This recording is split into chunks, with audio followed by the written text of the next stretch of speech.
जय हिंद दोस्तों, मेरा नाम है रंजन और स्वागत है आप सभी का आपका अपने यूट्यूब चैनल मैथ्स वाला पे। दोस्तों, आपका जो चैप्टर चल रहा है द्विघात समीकरण क्लास 10 का, उस पे हम लोग बात कर रहे थे। ठीक है मेरे दोस्त, तो पिछले वीडियो में हम लोग डिस्कस कर चुके थे बहुत सारे इंट्रोडक्शन, बहुत सारे पॉइंट्स के बारे में समझे थे और उससे रिलेटेड बहुत सारे पॉइंट्स बचे हुए हैं, तो उस पर आज हम लोग डिस्कस करने वाले हैं। ठीक है मेरे दोस्त, कुछ पॉइंट्स यहाँ पे अब हम लोग का जो आगे पढ़ना था यहाँ पे मेरे दोस्त द्विघात समीकरण के वर्गीकरण। ठीक है, द्विघात समीकरण के वर्गीकरण को कैसे हम लोग करेंगे उसके ऊपर बात करते हैं। ठीक है, तो सबसे पहले चीज हम लोग इसको जानेंगे मेरे दोस्त, द्विघात समीकरण दो प्रकार के होते हैं। ठीक है, अगर द्विघात समीकरण को हम लोग सोल्व करते हैं, क्वाड्रेटिक इक्वेशंस बनाते हैं, तो उससे पहले हमको उसके बारे में पूरी जानकारी जो होना बहुत जरूरी होता है। ठीक है, तो एक एक पॉइंट को पूरा डिटेल से समझना है मेरे दोस्त। यहाँ पे द्विघात समीकरण दो प्रकार के होते हैं। ठीक है, पहला जो होता है शुद्ध द्विघात समीकरण। ठीक है, अब इस शुद्ध द्विघात समीकरण होते क्या है उस पर भी बात करेंगे पूरा डिटेल्स में। तो इसको हम लोग बोलते हैं प्योर क्वाड्रेटिक इक्वेशंस। ठीक है, पहला जो समीकरण होता है शुद्ध द्विघात समीकरण और दूसरा जो समीकरण होता है मिश्रित या अशुद्ध द्विघात समीकरण। ठीक है, तो दोनों पॉइंट में हम लोग बात करने वाले हैं, एक शुद्ध द्विघात समीकरण पे और एक मिश्रित या शुद्ध द्विघात समीकरण। ठीक है मेरे दोस्त, जिसको हम लोग बोलते हैं एडफेक्टेड क्वाड्रेटिक इक्वेशंस। तो सबसे पहले शुद्ध द्विघात समीकरण पे बात कर ले मेरे दोस्त यहाँ पे। तो इसका जो शुद्ध द्विघात समीकरण हम लोग किसे कहते हैं, तो जिस समीकरण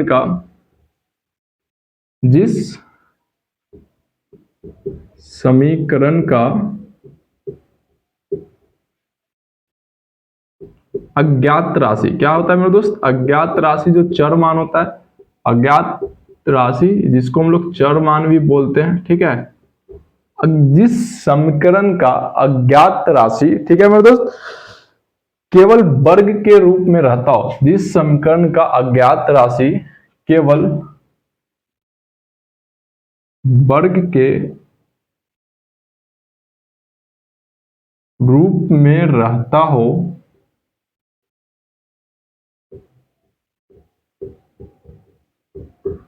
उसे शुद्ध द्विघात समीकरण कहा जाता है। ठीक है, उसे शुद्ध द्विघात समीकरण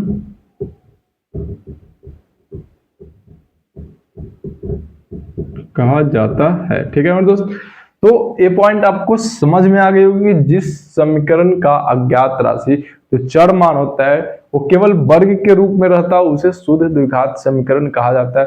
तो कुछ क्वेश्चंस ऐसे होते हैं द्विघात समीकरण में जिसको अगर पहचानने के लिए बोला जाए तो आपको इस पॉइंट को जरूर से जरूर याद रखना होगा मेरे दोस्त। जैसे हम आपको यहाँ पे एक एग्जाम्पल देते हैं, x square minus 4 is equal to 0। ठीक है, तो इसमें आपको कहीं ना कहीं आपको दिख रहा होगा कि जो 4 है अज्ञात राशि, ठीक है, चर मान जिसको बोलते हैं, वो आपका वर्ग के रूप में 4 का स्क्वायर आप लिख सकते हो 2 का स्क्वायर होता है। ठीक है, तो जैसे ही आपको अज्ञात राशि वर्ग के रूप में दिखे, आप समझ जाइएगा कि आपका द्विघात शुद्ध द्विघात समीकरण है। ठीक है मेरे दोस्त, और इसका जो फॉर्म होता है ए एक्स स्क्वायर प्लस सी बराबर 0, सिंपल फॉर्म होता है ए एक्स स्क्वायर प्लस सी बराबर क्या होता है मेरे दोस्त 0। ये आपका शुद्ध द्विघात समीकरण का फॉर्म होता है। ठीक है, तो इसमें बिल्कुल परेशान नहीं होना है मेरे दोस्त। यहाँ पे जैसे अगर आपको यहाँ पे सोल्व करना हो तो इसको बहुत सारे तरीके से सोल्व कर सकते हैं।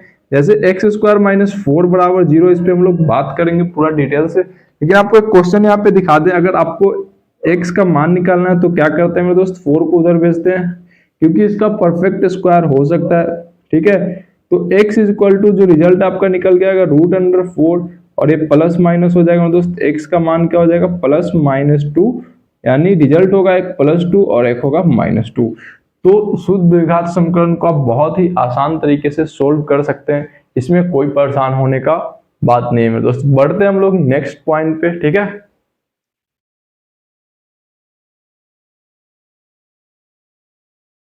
चलिए मेरे दोस्त हम लोग बात करते हैं नेक्स्ट पॉइंट के, और जो दूसरा समीकरण है मेरे दोस्त मिश्रित द्विघात समीकरण, इसकी बात करते हैं और इसको समझते हैं कि मिश्रित द्विघात समीकरण होते क्या है। ठीक है, तो इस समीकरण को आप डिटेल्स जरूर याद रखिएगा कि जिस द्विघात समीकरण में अज्ञात राशि, ठीक है, अज्ञात राशि जो चर मान होता है मेरे दोस्त, अज्ञात राशि पहले और दूसरे घात की हो, उसे मिश्रित द्विघात समीकरण कहते हैं। ठीक है, मतलब जिसका पहला और दूसरा घात हो। स्पष्ट है कि द्विघात समीकरण a x square plus b x plus c बराबर 0 के टर्म हो, क्योंकि पहला और दूसरा दोनों घात में हो तो b नॉट इक्वल टू 0 हो तो वह समीकरण मिश्रित द्विघात समीकरण होगा। ठीक है दोस्त, पॉइंट को अच्छे से समझना है।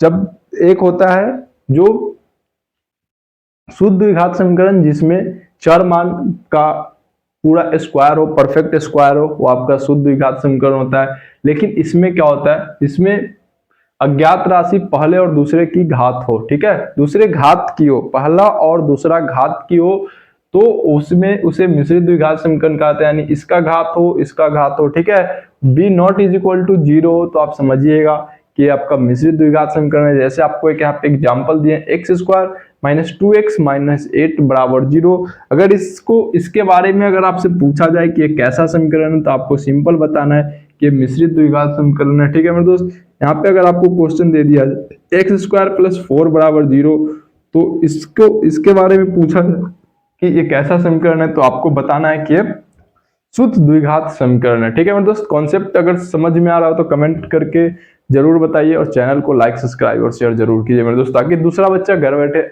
बैठ के आसानी से स्टडी कर सके। ठीक है, तो जो इसमें पहले और दूसरे का घात हो, आपको समझना है मिश्रित द्विघात समीकरण है।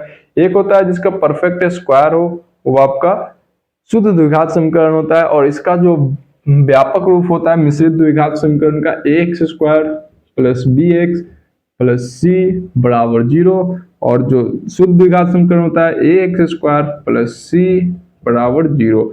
ये दोनों पॉइंट को आप जरूर याद रखिएगा क्योंकि बहुत ही ज्यादा जरूरी होने वाली है। ठीक है दोस्त, बढ़ते हैं हम लोग नेक्स्ट टॉपिक, नेक्स्ट पॉइंट पे, और उसको डिटेल से समझते हैं।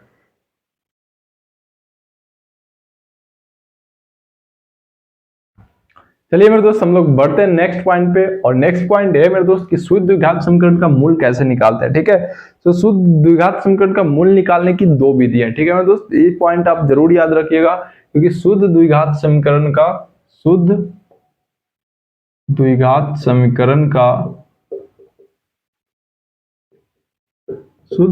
समीकरण का मूल निकालने की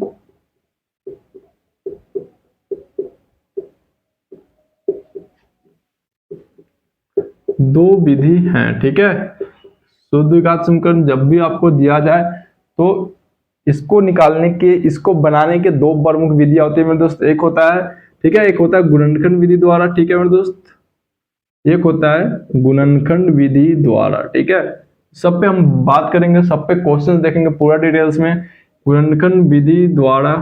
और दूसरा होता है, एक होता है गुणनखंड विधि द्वारा और एक होता है वर्गमूल द्वारा। ठीक है मेरे दोस्त, दूसरा जो पॉइंट होता है वर्गमूल द्वारा, जिसको हम लोग बोलते हैं बाई स्क्वायर रूट। ठीक है, बाई स्क्वायर रूट, और एक होता है बाई फैक्टराइजेशंस, बाई फैक्टराइजेशंस।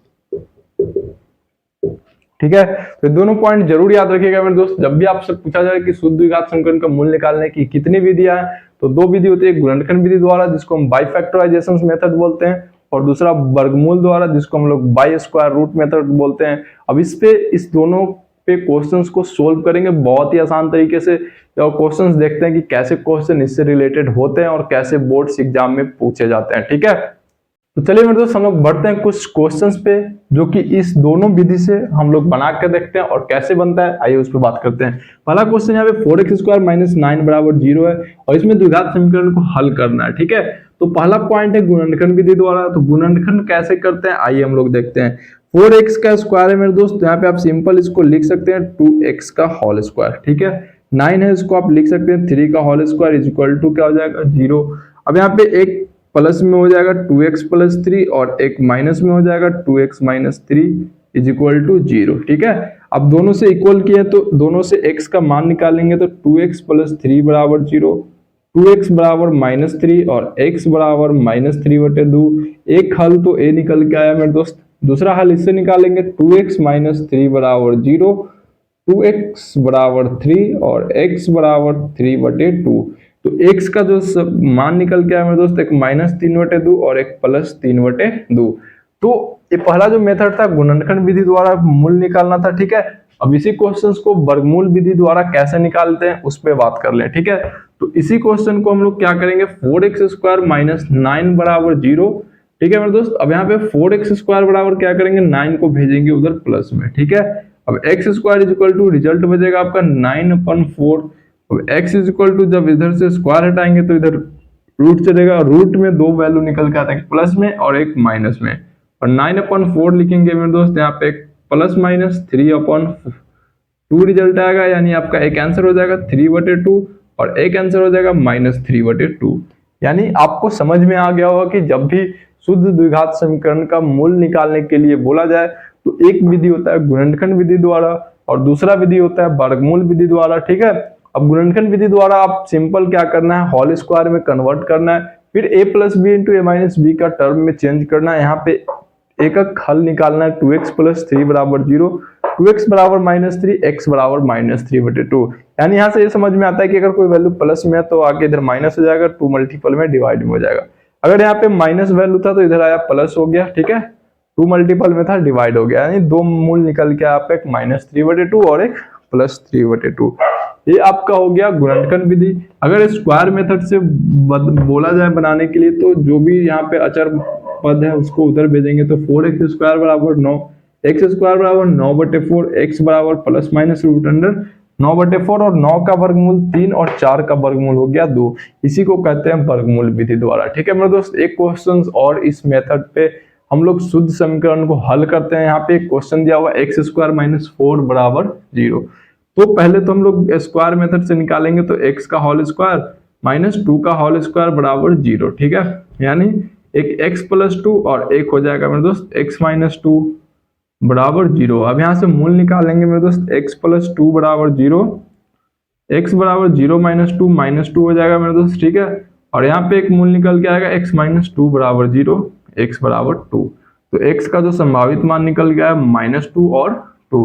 तो ये आपका मेथड हो गया मेरे दोस्त, जो हो गया स्क्वायर विधि, जो हो गया जो आपका हो गया गुणनखंड विधि द्वारा। तो गुणनखंड कर लिया हम लोग सिंपल इस क्वेश्चन को। अगर आपको इसको वर्गमूल विधि द्वारा बनाना है मेरे दोस्त, तो वर्गमूल विधि द्वारा सिंपल आपको क्या करना है, वर्गमूल विधि द्वारा आपको करना है x² बराबर हो जाएगा 4। अब यहाँ पे x बराबर इधर हो जाएगा ±√4 और रिजल्ट आपका आएगा +-2, यानी एक मान आ गया +2, एक मान हो गया -2। ठीक है, यानी कॉन्सेप्ट ये है मेरे दोस्त कि जब भी आपको ऐसे क्वेश्चन पूछे जाते हैं तो आप कोई भी मेथड से एग्जाम में इजीली सोल्व कर सकते हैं, ना घबराना है। बहुत सारे बच्चे परेशान हो जाते हैं कि गुणनखंड विधि से बनाए या वर्गमूल विधि से बनाए, ये सही होगा ये गलत होगा, कंफ्यूजन भरी रहती। तो कोई कंफ्यूजन नहीं होना आज के बाद, आपको सिंपल क्या करना है, इसको कोई भी मेथड से आप सोल्व कर सकते हो बहुत ही इजीली, बहुत ही आराम तरीका से। ठीक है मेरे दोस्त, तो हम लोग अब मिलते हैं नेक्स्ट वीडियो में ढेर सारे क्वेश्चंस के साथ,